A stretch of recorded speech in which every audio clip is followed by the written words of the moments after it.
Hi, welcome to Chapter 3, Midnight Howl by Clare Hutton, published by Scholastic. Chapter 3. Oh. All right, here we go. I had to admit it. The bed and breakfast was adorable. It was a giant log cabin with a little log cabin scattered around it in the woods. Like the little cabins are the main house's babies, I thought, grinning. Guest cabins, Molly said to my mother, waving one hand at them. I put you and Marisol in one of those, Anna, but they get chilly in the off-season, and there's plenty of room in the house. Beside the big log cabin, a cleared space surrounded a stable and a riding ring. I could smell the faint scent of horses on the breeze. The imminent green forest stood between the ranch and the mountain, rising high against the horizon. The sky was wide and blue and cloudless. I took a deep breath of country fresh air and horses and decided that I was going to have a good time, no matter what. I put a smile on my face and headed for the house behind Molly and my mom. While I had been looking around, Haley had taken off ahead of them. A few steps from the front door, I stopped. Molly and my mom had gone inside, and I was alone. It was awfully quiet. In the distance, I heard a horse whining. I turned in a slow circle. Leaves rustled in the breeze and everything was peaceful. But I had a strange feeling that I was being watched. I held very still. Am I imagining this? I thought. I'm tired. And the dream last night, it was making me nervous. A twig cracked in the tangled underbrush beside the road. I hurried into the house, my heart racing. The door opened into a cozy... Uh-oh, I'm gonna lose the page. Don't lose the page, don't lose the page. Oh, got it. Here we go. The door opened into a cozy, warm kitchen full of the smell of cooking food. As soon as I was inside, I had to laugh at myself. The boy chopping vegetables at the counter met my smile with a grin. Hey, how's it going? He said. I'm Jack. Jack was pretty cute. He had very short blonde hair, pale blue eyes, and freckles that made it clear he was Haley's brother. But his friendly smile made those features look totally different than they looked on Haley's wary face. Hi, I said, feeling a little shy. I like your house. It was really Western looking. Log walls, paintings of horses, big cushy couches and chairs. It looked like a good place to curl up in front of a crackling fire after a long day riding the trails. His dad came over and shook my mom's hand and smiled at me. I'm Mike, he said. We're real happy to have you visit. Molly's been so excited. He was a big, sweet-faced man. This family was so friendly, except for Haley. I couldn't figure her out. Can I help? I asked Jack, who seemed to be cooking all by himself. Sure, he said. Would you rather mix up the cornbread, rub the marinade onto the steaks, or finish the salad? I hesitated. The idea of rubbing stuff onto raw meat grossed me out. I'll mix up the cornbread. Great, he handed me the bowl. Beat an egg into this and beat a cup of milk and a quarter cup of vegetable oil. Then we'll mix it with the flour and stuff. Wow, I said, putting the bowl on the counter and getting an egg out. You really can cook. I had an idea that boys thought cooking was unmanly, but like I said, I don't actually know any boys. Yep, said Jack. I want to be a chef. He was rubbing some oily stuff with dried leaves, floating it on the raw meat, and I had to look away. Yuck. I concentrated on beating the liquids together. I'm in the cooking club at school. You should join. We practice recipes and go to restaurants, and we have a big party at the end of the semester. I don't know, I said awkwardly. I'm better at eating than cooking. Marisol's a vegetarian like your sister, Molly said to him. Be sure to make extra salad. No problem, said Jack. I'm making vegetable shish kebabs on the grill for Haley, and we have plenty more for you, and there'll be plenty of cornbread and salad and baked beans. That sounds great, I said happily. I wasn't going to starve for 3 months after all. Thank you. Jack handed off the skewers of vegetables and steaks to his dad to put on the grill, and finished mixing up the cornbread and stuck it in the oven. Salad was in the bowl and the baked beans were heating on the stove. Molly and my mom were talking at the kitchen table. I was sitting at a tall stool at the kitchen counter, and Jack pulled up in the stool next to me.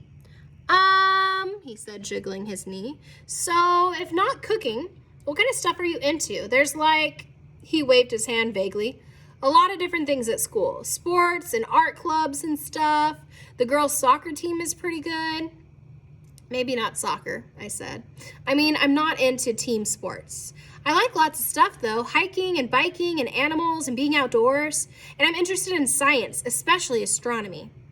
I felt like a dork saying that, but Jack perked right up. Astronomy, he said. Awesome. There's an astronomy club at our school. They have camping trips to look at the stars. Their fall trip is actually a big deal, even for people who aren't in the club. Like practically everyone goes. Really? I exclaimed.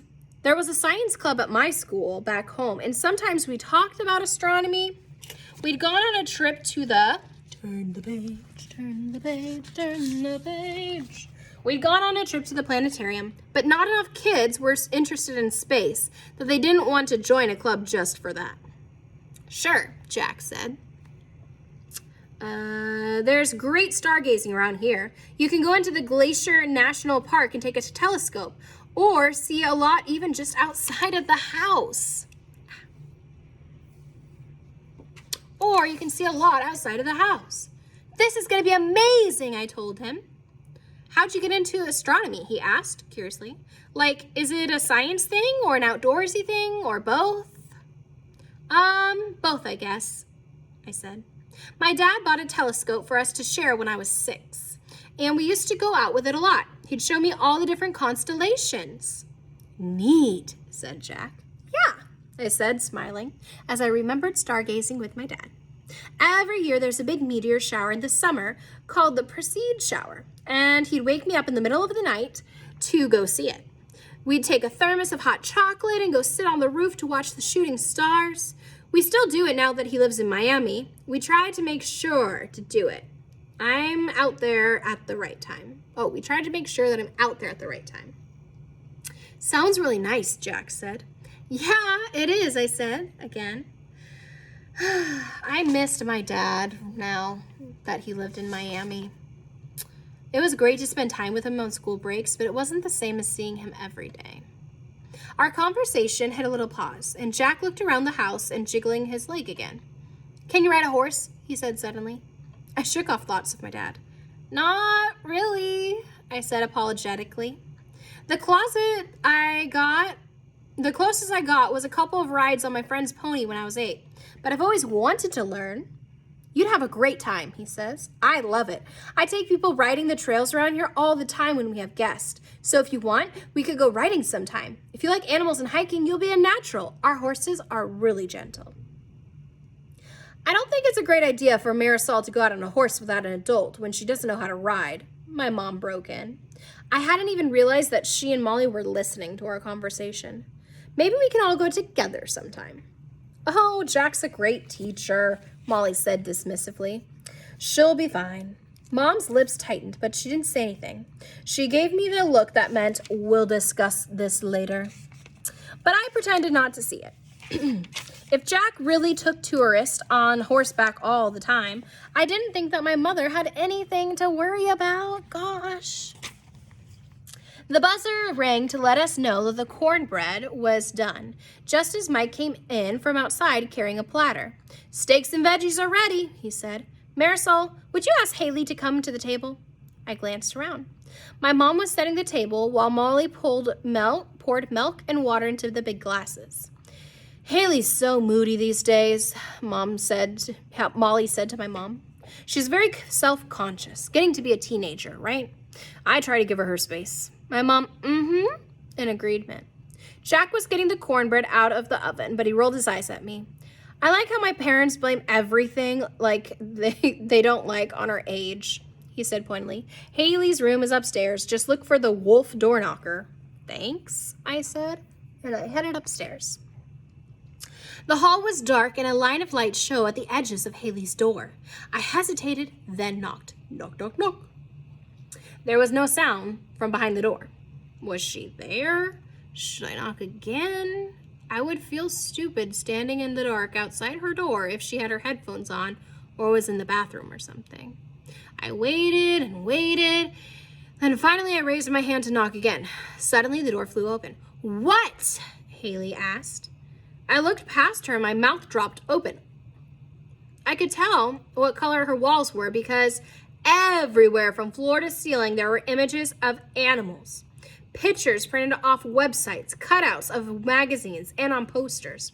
Lion cubs wrestled playfully. A raccoon clung to a tree branch. Horses galloped over dunes. 100 different animals were playing, hunting, eating, and basking in the sun. The largest poster of all showed a line of woods coming over the crest of a hill. Their cool amber gazes watchful and calm. Looking in from the dark hall, it was as if Haley's door had opened up into the wild. What? Haley asked again. Please, my room is private. She stepped out into the hall and closed the door behind her. I realized I had been staring, which was pretty rude. Oh, sorry. Whoa, it's like a zoo in there. Turn the page. Turn the page. There we go. Haley ducked her head. I really like animals, she said softly. I don't like zoos, though. Wild animals should be free. I can understand how you feel, I said. I paused, but neither of us seemed to have anything more to say. Anyway, dinner's ready. She followed me down the hall toward the kitchen so quietly I almost turned around to make sure she was still behind me. I just wanted her to say something. Haley seemed kind of tense, and she made me a little uncomfortable. I was starving when I sat down. Jack set a plate in front of me with a flourish. Hey, this looks really good, I said, digging in. The veggies from the shish kebab were tasty, juicy and warm and flavored with different herbs. This steak is perfect, Mike and Jack, my mom exclaimed from the other end of the table.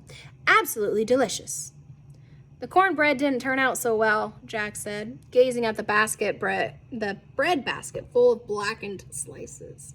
Kind of got scorched. Ugh. He looked sad. I reached out and grabbed a piece of cornbread. I'm sure it'll be fine with a little bit of butter, I said cheerfully. I slathered on some butter and took a big bite. It was surprisingly edible.